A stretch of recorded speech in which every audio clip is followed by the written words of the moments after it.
differences between men and women seem to be most on display in sports. And it's certainly getting a lot of attention.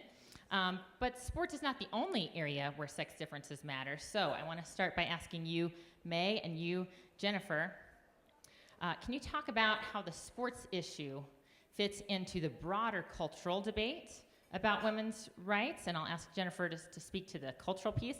And then May, I would like for you to speak about how the policies governing sports are just one piece of the puzzle when it comes to women's rights. So Jennifer, how does sports fit into the broader question of women's rights?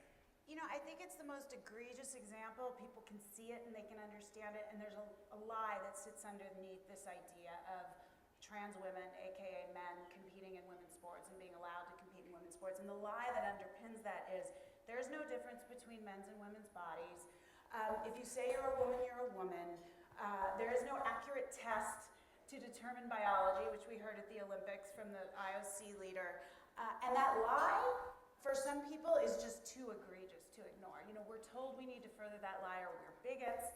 And for a lot of people, that's just the last stand. And so I think sports just represents the broader issue around gender ideology, which is, you know, other than COVID, the biggest lie that we're being forced to further today. And so I think the sports issue energizes people, but it's obviously so much bigger than that. And I think we're all energized by the idea that girls and women deserve safety, privacy, and fairness, period. That is kind and empathetic to advocate for that. No matter what we are told that we are the bigots. No, it is kind and empathetic to advocate. So May, is women's sports policy just one piece of the puzzle? It is, and you know, as Professor Turley was speaking about our nature, our natural rights, this is the opposite of this. This is foregoing nature and reality. And so, as Jen says, sports is a visual example of what's going on here, but what is going on here? It is denying that there is something real about the existence of biological sex, that biological sex does not actually really exist, does not matter. And so when you do that, yes, you erase women. You erase women's sports, you erase women's prisons, you erase women's bathrooms, women's locker rooms, women's scholarships, sororities. You erase women. But when you erase women, you also erase men. And what does it mean to erase men and maleness? Well, men discovered our country. Men fought for our country. Men explored space. There have been, our country was built, physically constructed by men. And to eliminate this idea that there are men and maleness and there is a duty, there is a responsibility to your communities, to your country, to your families that is rooted in biological maleness, I think actually is much more harmful than the dissolution of women's sports. It becomes the destruction of our country. And truth. And truth. So we're definitely going to talk more broadly about these issues of truth and reality, but before we totally move on from the issue of sports, I do want to zero in and ask Paula this question. Everyone's familiar with Leah Thomas. Everyone at this conference last year got to hear from Riley Gaines about her experience competing against Will Thomas in swimming. And we're also likely familiar with the most recent examples from Algerian boxing in the Olympics.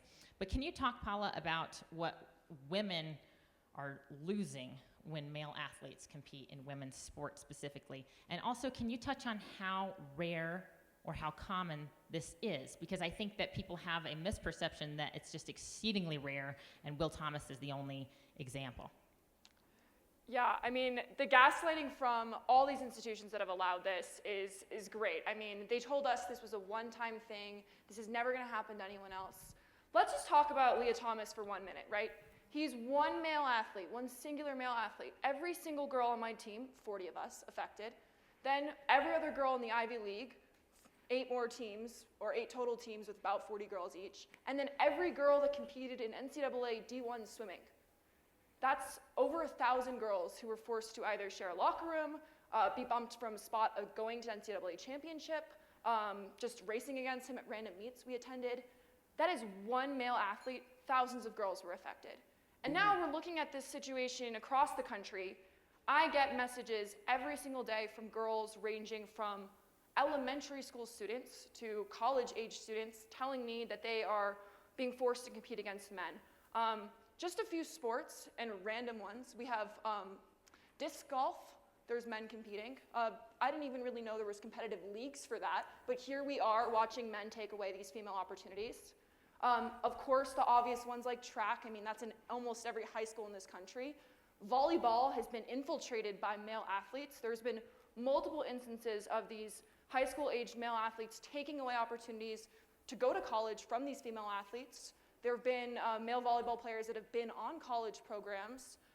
It's really widespread, and I think that is why this issue is so important. It's affecting so many different women, so many different, ages and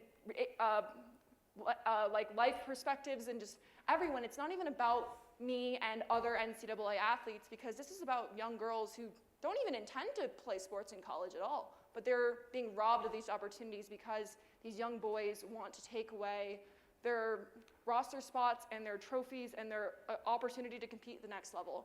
And so that's really, again, this issue is widespread. They try to mitigate it. They try to say, no, this is not happening, but it is happening, and it's happening everywhere.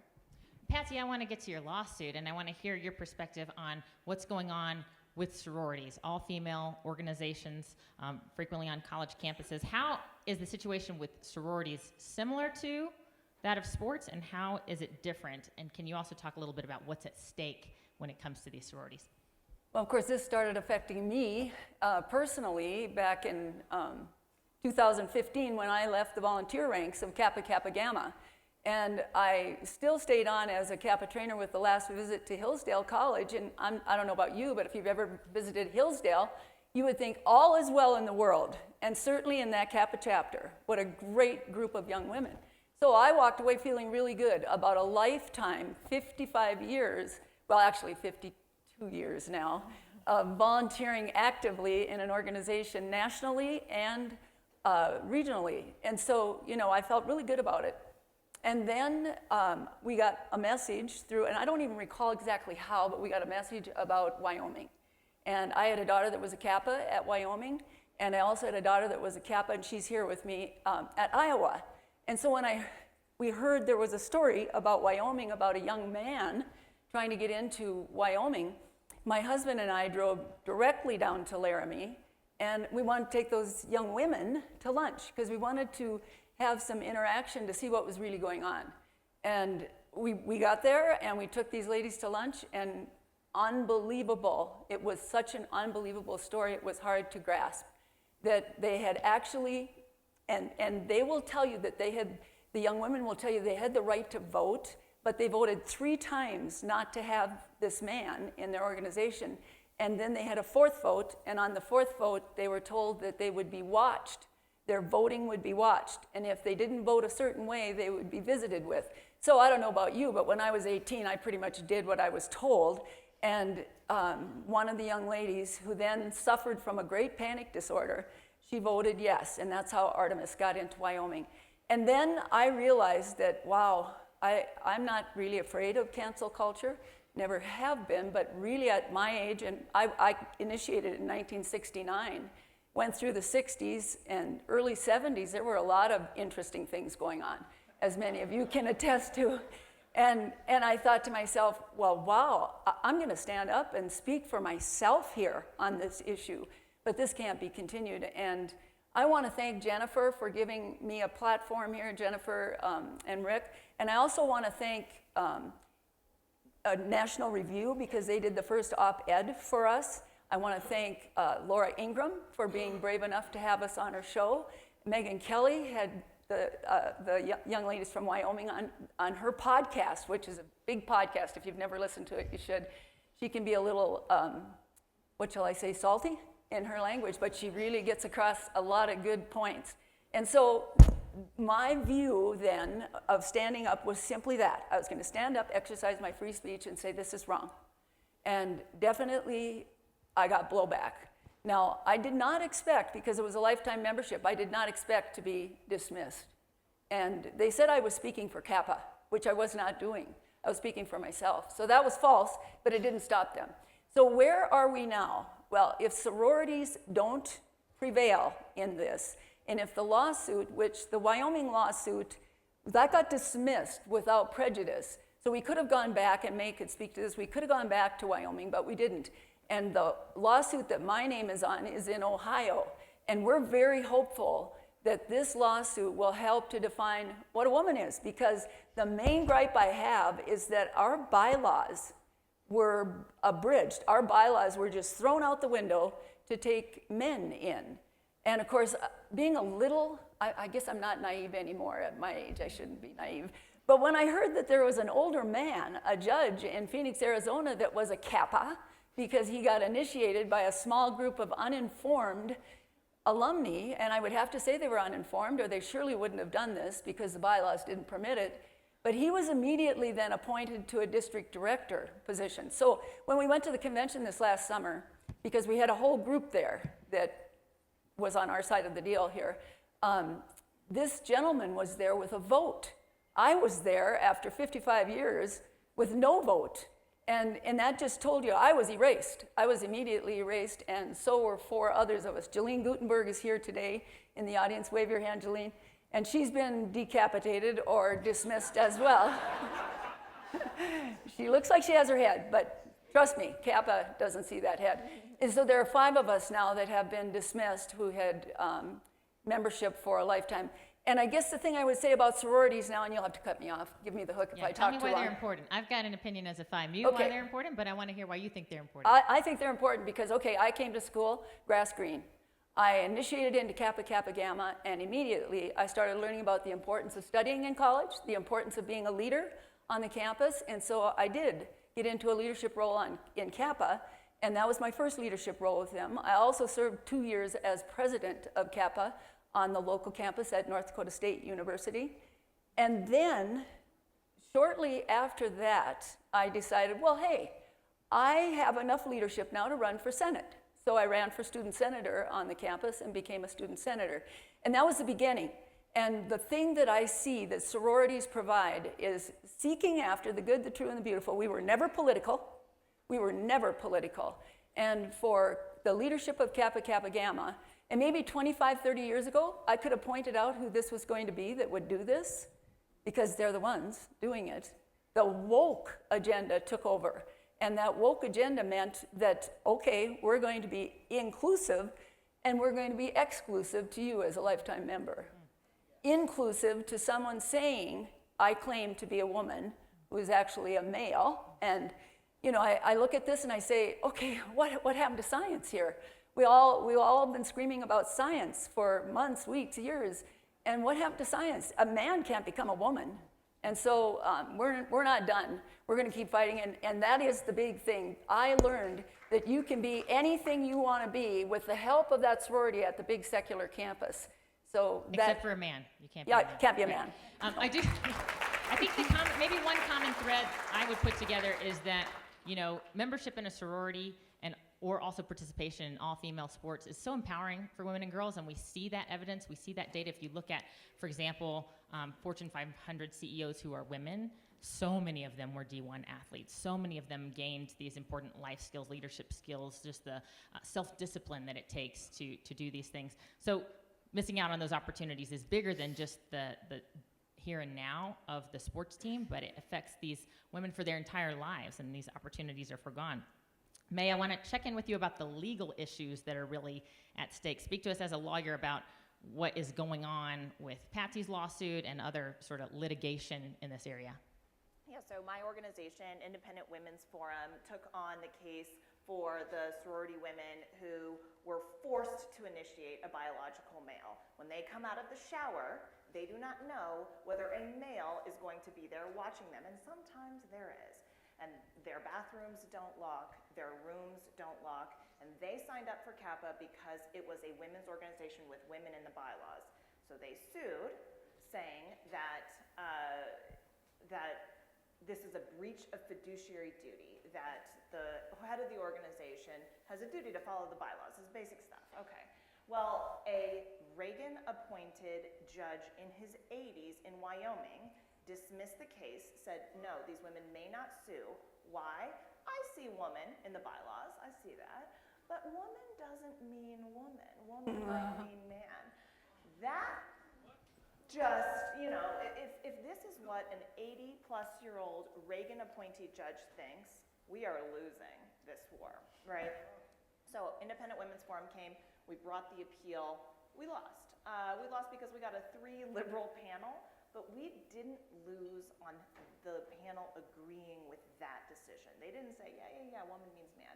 They said, this is dismissed without appellate jurisdiction. They said everything that they could say without affirming that. So maybe we're not losing this battle. Maybe we're not losing this battle because no judge actually wants to affirm that crazy decision. So the fight lives on with Patsy's lawsuit. It is a different lawsuit brought in Ohio, arguing some of the same things, some of different things with different plaintiffs. But I think why this lawsuit is important is because the left has used litigation as a fear tactic. In talking with women's golfers, for example, there was a lawsuit against an organization that kept a man out of a women's long drive contest. This is in 2010. And so within 10 days, that organization folded, let the man into the women's long drive contest. Okay, and now the LPGA lets men in. Why? Do they think that this is normal? Do they think this is good? No. Are they scared of getting sued out of their minds? Yes. So sometimes the point with litigation is not necessarily to win. It is to know that, yeah, the left is going to sue you, but the right is going to sue you too. And so it is up to you, organization, to do the right thing, to do good by women, to do good by society. And so that's what Independent Women's Forum is going to do. We're going to bring lawsuits on behalf of women. We are going to win some, we're going to lose some. But it is going to force organizations to do the right thing. You're going to get sued either way, so do the right thing. I want to go from the actual courthouse to kind of the court of public opinion and talk about this issue as a broader ideological and political issue. And so, Jen, I'm going to go to you, and I hope you don't think I'm picking on you. No. But I think, this is an issue that potentially brings people together who otherwise might not say that we share the same politics. Right. I'm not outing you in front of this crowd, I hope. But it's a very friendly crowd, very civil crowd. I'm sure we disagree on some other policy issues. But talk to us about how this issue plays out, particularly with people who might be left-leaning. What are the hurdles to getting more left-leaning folks on side? Because I thought that was the feminist movement. Yeah, and Hadley's saying this because I was a lifelong Democrat until COVID, when the policies implemented by the left were such a trespass of their own stated values, free speech, being paramount. That was one of the reasons I was a Democrat for many years, and they were the censors during that time period and continue to be. So I am not on the left anymore, but I understand them. She understands I'm not on them. the right either, and I will just say this issue about biology should not be a right versus left issue. This is a truth issue. Let's be clear. This is about truth. Yeah, for sure. Now, it is coded right now, but my mission is to influence the culture. With all, I love working with May, I love working with Hadley. If we wait until we get to the policy and the legislation stage, we have lost. Mm-hmm. Because as May has just said, if an 80-year-old Reagan-appointed judge is like, yeah, if you say you're a woman, you're a woman, I mean, then we have lost. And the left owns the tools of culture, film, music, brands at this point, which are a tool of culture. I was the chief marketing officer at Levi's for 8 years. I was the brand president for 2. I was at the company for 23 years. Believe me, we influence culture, and I led it. So I know how to do this. So when I was contemplating my next move back in 2022, 23, I thought, this is what I'm good at. I've written books, I've made movies that have actually had tremendous cultural impact, and I've led brands. So I can start a brand that welcomes everyone and normalizes standing up for women and girls. This should not be coded right.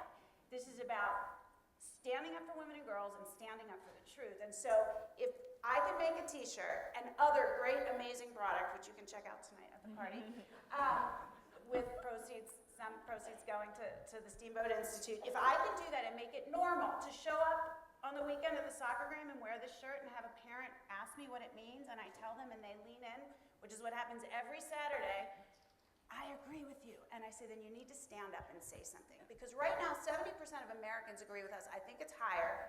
I think the blowback is so intense that people won't even answer an anonymous poll truthfully. It doesn't feel like 70% of Americans agree with you when you stand up on this issue, does it? No. I mean, I'm asking all the women on this panel. It certainly doesn't feel like it. But slowly but surely, we can coax them out of the kitchen and out of the shadow to stand with us, and we'll make a change. But we have to influence the culture. We have to do it all together. We have to legislate. Lawsuits are important. Make them scared. Pursue the right policy and legislation. But we've got to back all the way up and influence the culture as well, and that's what I feel like my role is. Quickly, May, I want to hear your political analysis too, because I think you would identify as conservative. And so what does it mean for this to be a so-called right-coded issue? Is that going to scare Democrats away and make them think that they have to disagree with us because politics is a zero-sum game? Or are there other things that we can do to get around some of these political fault lines? Can you kind of explain where you see this issue politically right now? Yeah, it's tough, and thanks for calling me conservative and not a MAGA extremist, as usually labeled. So I am less optimistic on the bipartisan political front. I'm more optimistic for Republicans. So when I was in the Trump White House all 4 years, and all 4 years there was an Obama regulation on the books that let men into women's rape shelters. Not any day during the entire 4 years did the Trump administration revoke that. Why? Fear. Fear of what it would seem like. It wouldn't be welcoming. We want to seem unbelievable. Okay, that would never happen again. If Trump won, then, which this is the next panel, I guess we'll find out if he's going to win. But if Trump won, that regulation would be gone in an instant. And so I think there is huge movement on the right to now be brave on this issue. But my fear about the left, not a single representative voted to preserve women's sports when that vote was up in Congress, not a single one, not one. And when you actually think about the new feminism, I don't know much about old feminism. I like women's rights. I work. Okay, this is great. But new feminism, I feel like, is there shouldn't be differences between men and women, right? There shouldn't be. And so if there shouldn't be, then maybe there isn't. And maybe we can lie and we can use language and we can, this is Carol Swain talking about Marxism. So I have some pessimism, so my thing is like, let's just dominate politically, but I agree with Jen.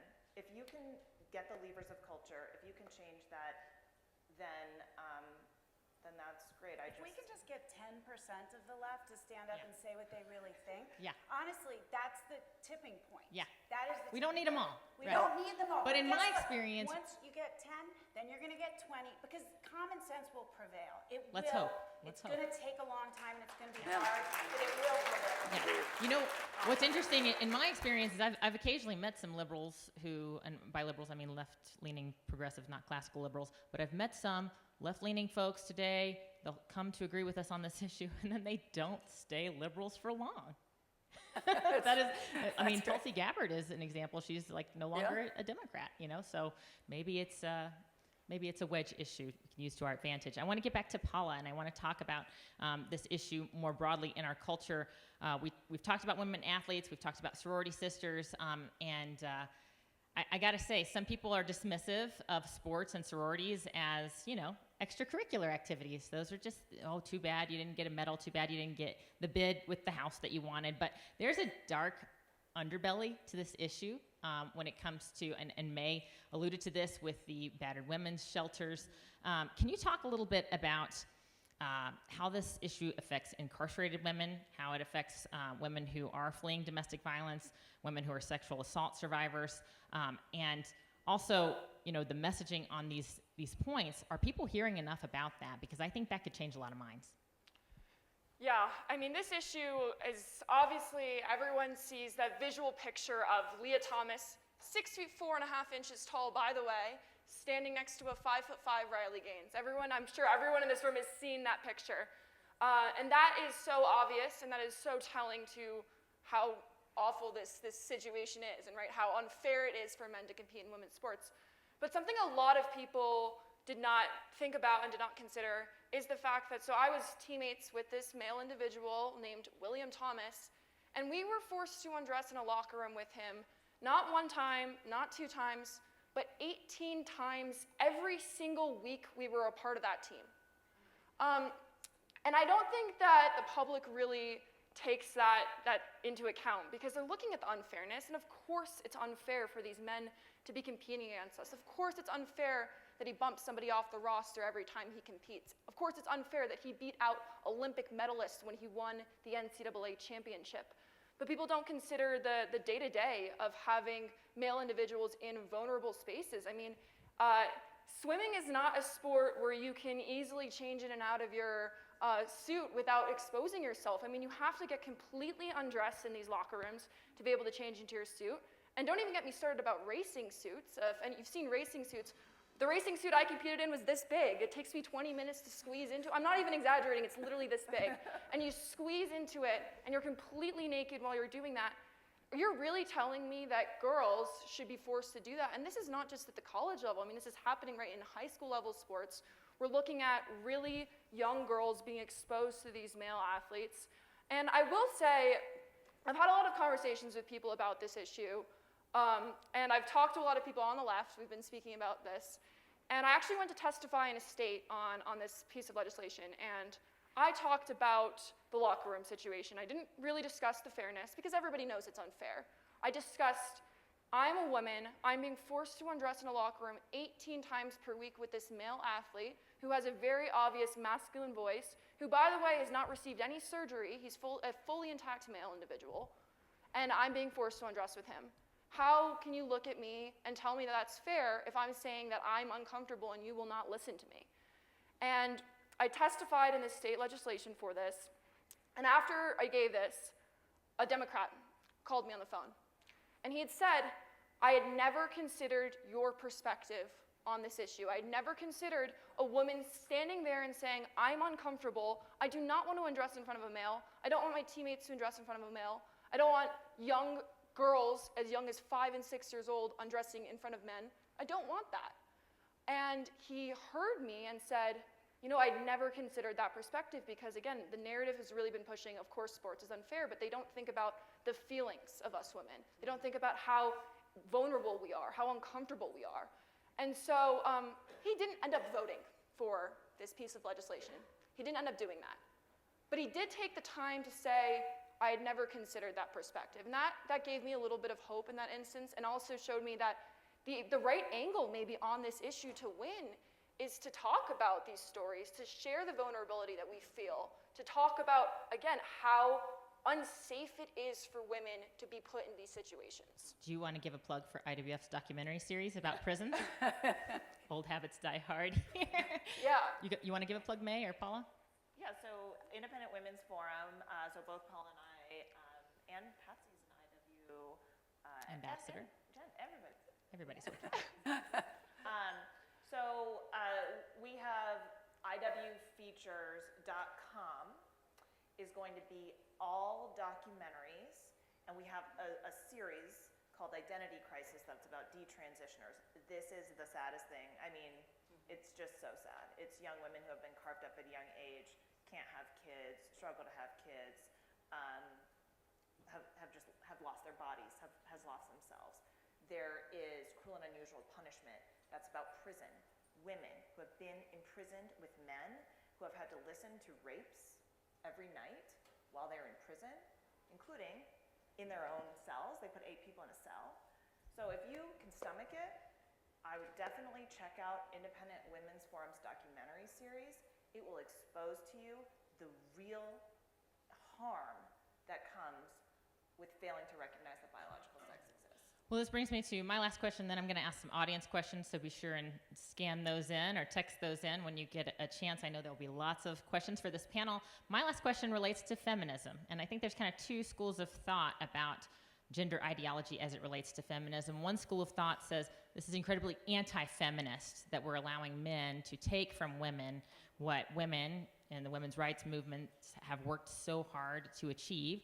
There's another school of thought that says gender ideology is kind of the culmination of the last wave of feminism that sought to erase sex differences and kind of confused the equality of sexes with sameness of the sexes, interchangeability. A man can be a woman can be a man, because men can do anything women can do, and vice versa. So I'm curious to hear from everybody on the panel. Maybe I'll start with Patsy and work my way this way. We've got a few different generations represented on this panel, and so I would like to hear sort of the perspective of where the women's rights movements have gone. And, you know, people, when they talk about this issue, literally one of the phrases I hear the most is, where are the feminists, you know? And I'm tempted to say, well, they're right here, you know? But I'm also curious to hear from each of you if you identify as a feminist and what your perspective is on the intersection of feminism with this topic. Well, being the most senior on this panel by many, many decades probably, I want to say that, yes, I am a feminist. I was a feminist in the 60s, but I wasn't one of those feminists. I believed in the leadership abilities of women. I believed that women could be CEOs. I believed that I could do anything as a woman that a man can do, not into those kinds of activities that separate us by sex. So with that in mind, I would call myself a lifelong feminist, and yet today, where are all the Me Too women who have, you know, they surfaced many times saying, Me Too, when a woman falsely accused a man of raping or doing something that was assaulting them in some way. Where are those Me Too women? And they have disappeared. They have totally disappeared. So when it comes to standing for what we are standing for, and that is the truth, telling the truth, no matter what the cost is, we have to tell the truth in this day and age. And it may cause blowback, but telling the truth sets us apart. And I believe, I'm an eternal optimist here, but I believe in the end, and hopefully I'm right, that the truth will win out and that we'll see this shift come back the other way. I don't know how hard and how fast, and that also is a concern, but nevertheless, I do believe in the ability of people to understand the truth, hear the truth, and speak the truth. Paula, are you a feminist, and how does feminism fit into this for you? I think it's such a funny thing, because again, it's changed so much over the years. I never considered myself a feminist. Before this issue, I was always pretty conservative, always conservative leaning. I didn't like a lot of the things they were pushing. I'm not trying to get political here. I didn't like a lot of the narrative around abortion. I didn't like a lot of the things that I was hearing from peers in college that identified as feminists, that identified as liberal. I especially hated the men that said that they were feminists. That's a whole nother can of worms. And I got in a few arguments with a few of those men in college. Not the time for that story, but I never considered myself that. But it is interesting to see the older generation of feminists, the ones that fought for things like Title IX, that got the opportunity for me to even compete in sports. Those women who identified as feminists, I was very much on the same page as them. But the modern age of, I'm 24 years old, of the other 24-year-old Gen Z women that identified as feminists, I don't really agree with them on pretty much anything, because they're the ones who are saying, feminism is so great. If 6'4" tall Leah Thomas with male parts is a beautiful woman, I can't really agree with you on that. And so, to sort of yes and no, I do agree with some of those feminists again who were back in, probably more like Patsy, who fought for these things. But the modern ones and what feminism has become, I absolutely do not consider myself that. Jennifer. Give it to us. Yeah, Give it to us straight. I'm a feminist. I don't think it's complicated. I believe women should have the right to vote, the right to own property, the right to leave the house without their husband's permission. That's what I believe. And I'm not going to let the most insane people own what it means. I'm a feminist because I believe in those things. I'm a feminist because I believe in what Title IX achieved. I started gymnastics in 1974. I was one of the very early beneficiaries of Title IX. Let's not forget, the same feminists that fought for Title IX also fought for battered women's shelters, for women to be able to leave a marriage that was abusive. I embrace all of that. So where are the feminists? They're right here. I have no problem. It's good we have one from every generation, I think, because I'm an Xer.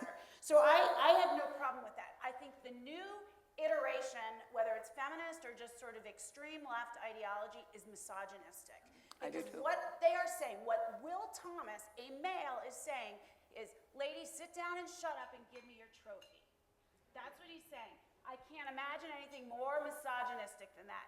And I'm not going to do it. I fought too long and too hard to be able to, own my own future. I don't care what Will Thomas says. That's it.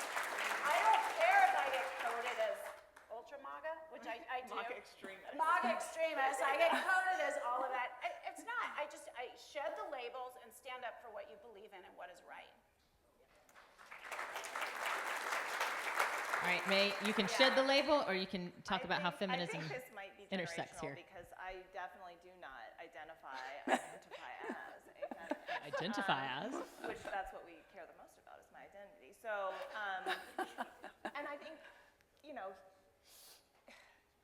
I am, I guess, pretty traditional, and it might be a backlash of, putting everyone in my generation, I'm 36, on the pill, and now me seeing all of my friends struggle to have kids, or swipe on, Tinder endlessly for happiness, and I just thought, is this feminism? Is this the great joy that feminism has brought to us? Is swiping? So, that I think backlash really, resonated with me. And this, I think, I don't know if it's a problem of the women's sports, women's spaces issue, but it is a reality, is that because it is sort of a bipartisan issue, people come at it very differently. I don't know if those differences are going to end up mattering, but I tend to come at it from, I believe that cultural and social norms are a good thing. They help order our society. Some of those norms are rooted in our biology. It doesn't mean you have to conform to them all the time. You can live your life. But that societies need norms, and we have natures. Aristotle and Plato talked about our natures and finding them and fulfilling them, and that bringing us happiness, true joy. I think a lot of the left comes at it from that in order to be equal, you need to have certain protections, and that men are harmful, that men are dangerous, that men rape women, and therefore women need protection. It's not all of the feminists come from it, but that there's a danger of men. And of course, there is a danger, there's also a benefit. So, but my idea of social norms would not play in feminist circles. So we'll see, how this issue ends up playing out in the public, but people come at it from very, very different perspectives. All right, I'm going to go to some audience questions, and there are many, so we'll get through as many as we can. I'm going to go right back to you, May, because I've got a question about the Title IX rewrite. Can you speak to the Title IX rewrite? The questions are coming in so fast that my screen is updating as I'm trying to read it. Can you speak to the Title IX rewrite? Because I think, honestly, the mainstream media hasn't reported on it very much or very fairly. Can you explain what it is, when it's happening, how it's happening in different states? Yes. So the Biden-Harris administration, she's a member of the administration, she's the vice president, they decided to dismantle Title IX, which was a 1972 law that protects against sex-based discrimination in educational programs. That is college, all the way down to Head Start, that's 4-H, anything that's educational, prison education programs is governed by Title IX if they accept a single federal dollar. And the Biden-Harris administration decided to say that discrimination on the basis of sex means discrimination on the basis of gender identity, meaning that individuals have to be treated in accordance with their gender identity, right? Otherwise, you're harming them. So if you're a male and you want to go into the women's bathroom, you've got to be let into that women's bathroom. Otherwise, they're harming you on the basis of your gender identity. So that is pure nonsense. And every single conservative state challenged that law in addition to Independent Women's Forum and to a couple of other conservative organizations. We have all won.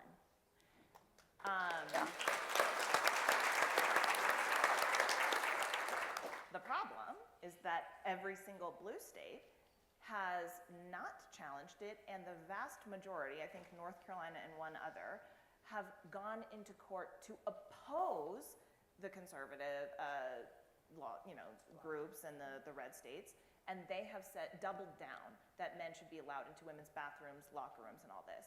So the litigation is going to ultimately play out where eventually this rule is going to get vacated nationwide, I would almost assume. But if you don't live in a free state, I recommend you make your way. No, don't leave us behind. Don't leave us, please. Enough of you have left. Please don't leave. Okay, Jennifer, I want to ask you this question. It's actually several people have this question, and they ask it in different ways. Someone says, I'm a father of 3 teenage daughters. What advice do you have about how to help them feel secure in their women-only spaces? And someone else asks a similar question. What advice do you have when speaking to someone who may disagree on this issue or is speaking positively of males and female sports? I have 4 children, wide-ranging ages, 23, 21, 9, and 7. The youngest is a girl. She's the only girl. I think the best thing you can do for your children is to model the behavior and teach them that it is okay to stand apart. It is okay to stand up for truth, even if that means standing apart from what the group is doing. And your children will not do this. Most people would rather stand with the group than stand apart. We see it time and time again. You know, during COVID, this was driving me crazy. I thought, this is the worst sort of evidence of conformity and groupthink that I've ever witnessed or experienced. I was ousted from my city because I said I think the public schools should be open. But then I sort of comforted myself, and you know, Professor Turley talked about it. This happens true. This is true across geographies, time periods, eras. It happens time and time again. But ultimately, truth does out in the end, and speech outs. It wins in the end. But I think you can model the behavior for your children to stand up, say the right thing. It's okay to stand apart from the group and stand apart from your friends. You need to advocate for yourself always. That's what I try to do with my kids, is encourage that. Model that behavior so they see it from the time they are very young, and they're comfortable with it. And I will tell you, my daughter does this. She is 7, and she does this constantly, all the time. I've never met a person who cares less what anybody thinks of her, which is really annoying, actually, at 7, because it's not very productive. It's very undirected, but I don't want to get in the way of it. It's like a beautiful thing for a 7-year-old girl to do that, to just be like, F you, I don't care, I'm doing what I want. A parenting challenge, but maybe a trait that will serve her well. Exactly right, Heather. I've got some pretty independent-minded children myself. My most independent-minded is my 3-year-old, so any advice on that is welcome as well. But I also want to ask Paula this question. What advice do you have for when you're speaking to people who disagree? What do you appeal to?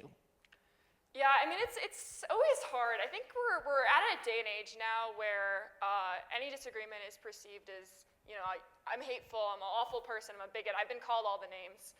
And at the beginning, it did used to hurt to be in these situations, but to be very firm in what you believe, to be very, you know, unapologetic. I've been very much like, this is what I believe. And I remember in college, when this whole situation was happening, there was, of course, other people not on the swim team that were in classes with me that would know about the issue because it was this huge, you know, media news storm.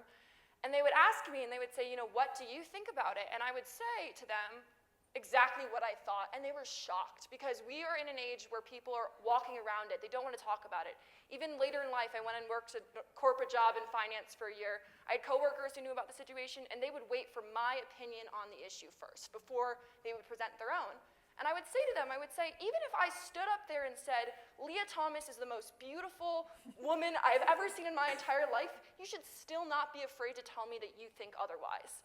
And so that is my advice to everyone, to be very vocal about what you believe, and also to the young girls who are put in social situations where the norm is to accept this nonsense.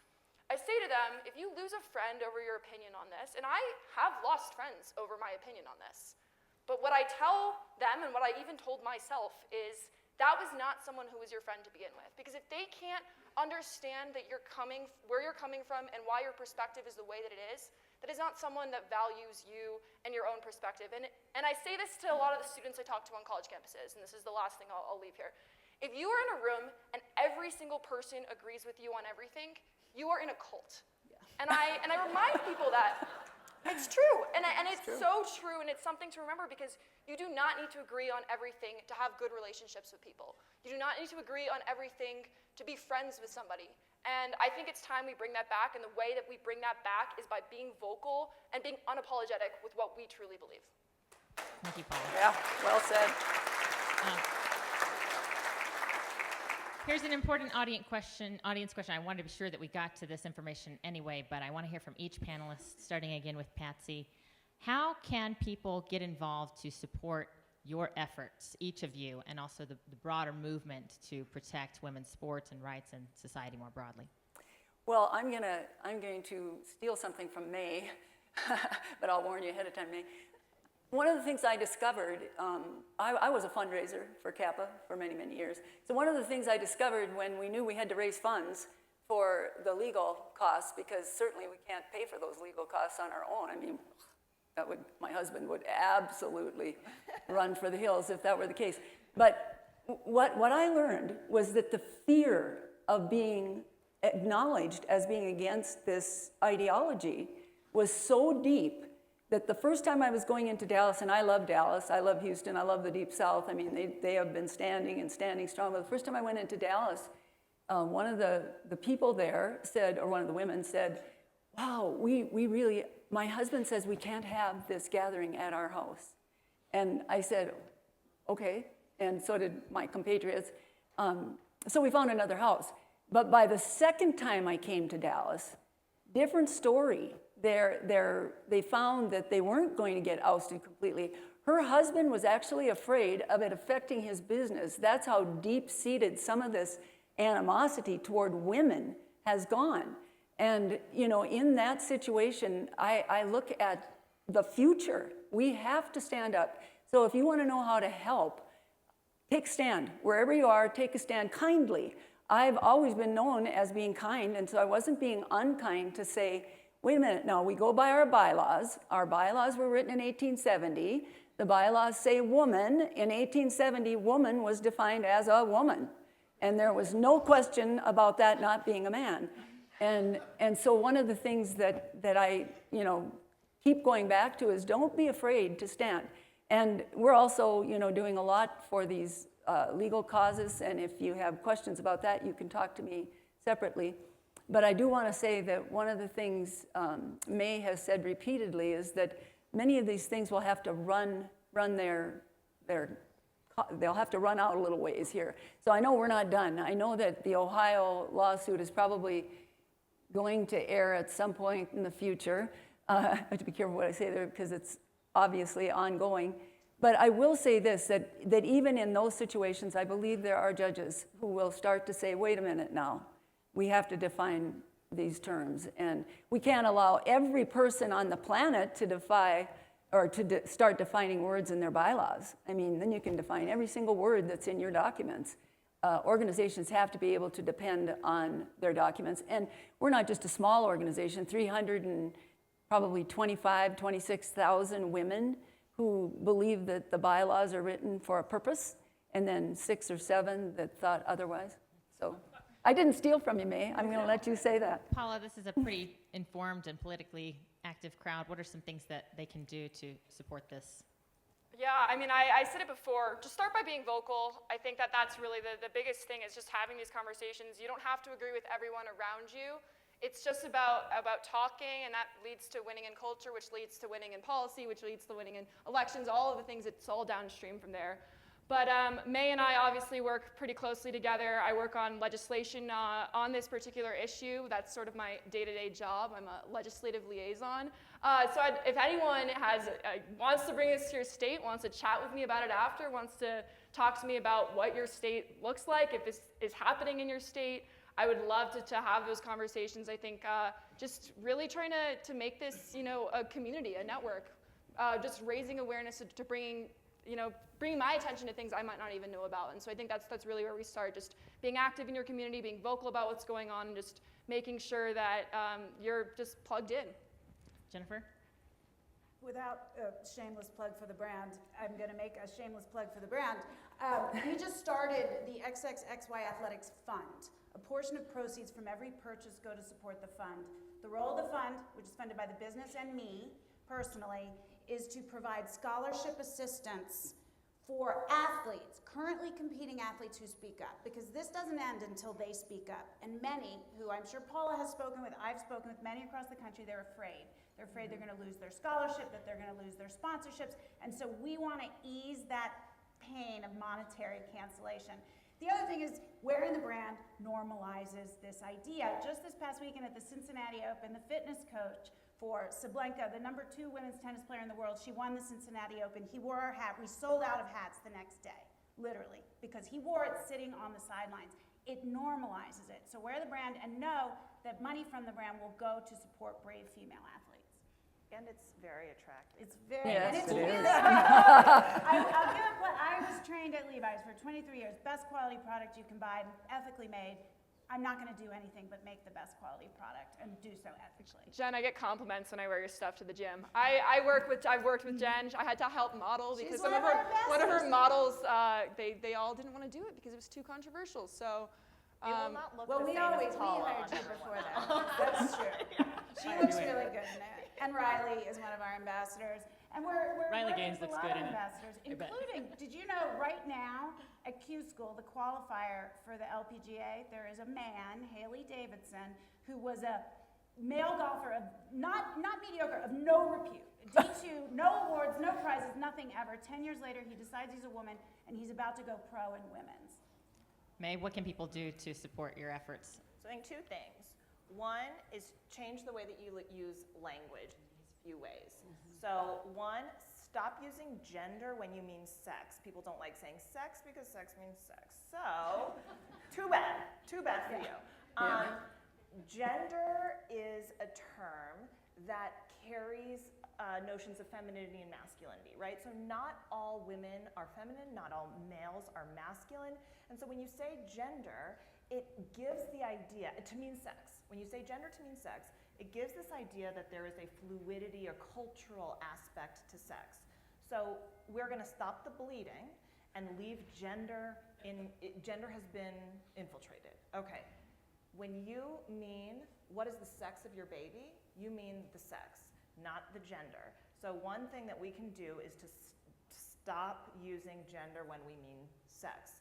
The other thing that we can do is stop the pronoun game, stop saying trans woman when we mean male, and to start to learn, and I think you can go to Independent Women's Forum and see how we talk about this issue, what are the values that we ascribe in like sports? We say fairness, some of the words that you use when you start to talk about this issue. So I think about the language that you're using and improve that language. The other thing that you can do is visit Independent Women's Forum's website, and if there's any area that interests you, if there's anything that we're working on that interests you, I am very available. I'd love to talk to you. I'd love to get your help. We have chapters where people meet in various places throughout the country, so you can actually, Hadley is the Denver chapter leader, or was? Not Or technically. Jen? I help Jen, a is lot. that It's Jen? Megan Burke is her name, Megan actually. Burke. Yeah. So all these ladies, though, have been involved in some way and have attended in-person meetings where you can actually, then they go activate. They go do things that help the cause. And then last thing, Independent Women's Forum is not just a gender ideology organization. We are intended to change the culture to make conservative ideas approachable to moderate women, to suburban women. So if gender ideology is not your thing, then we got that going. Yeah, I wanted to add a little personal anecdote from my summer. I was a mom this summer. I was fun employed, intentionally took a break from the workforce. So I did what I'm about to describe to you in my personal capacity, in case the IRS is listening. I joined a group of female athletes and friends led by Megan Burke. She's the one who looped me in. It was really an effort led by a group called Protect Kids Colorado.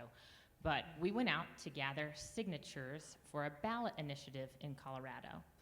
And how many of you knew about ballot initiative 160? Okay, well, that was our problem. Truly the problem was that the window for signature collection was so short after legal battle after legal battle after legal battle that left-wing activists in Colorado threw at this ballot initiative before it could even get to the signature collection stage. So ultimately, that ballot initiative, which would protect girls' sports in Colorado, it would basically require that anyone who competes in a public school athletic program, K through 12, that is identified as, that is titled a girls' sports program, would have to be female, biologically female.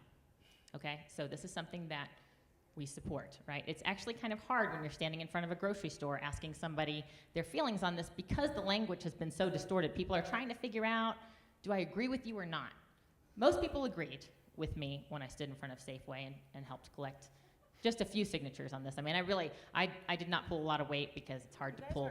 It's hard to pull 4 kids around with you while you're trying to get signatures for this. But this is just something I wanted to be sure that this audience was aware of that happened this summer in Colorado. It was a almost successful, but ultimately unsuccessful effort. I think there will be another effort soon. So if the legislature in your state, like Colorado, and the governor in your state, like Colorado, won't do the right thing on this, there may be other direct democracy avenues. And certainly, Colorado is a state that loves direct democracy. When I moved here from a different state, I was like, my ballot is 10 pages long. I have to read all these ballot initiatives. But that can be an avenue in a variety of states, I'm sure. But I just wanted to give an update on that in Colorado because I thought it would be relevant to this audience. I know many of you are from other states, but many of you are also Coloradans. So keep your eyes and ears peeled for information about that ballot initiative should it come up again in the future. Didn't tell anybody how to vote on it, didn't tell anybody what to do, just wanted to mention that little news update, totally neutral news update on a ballot initiative. So we are out of time for this fantastic panel. I hope you have the opportunity to chat with these women.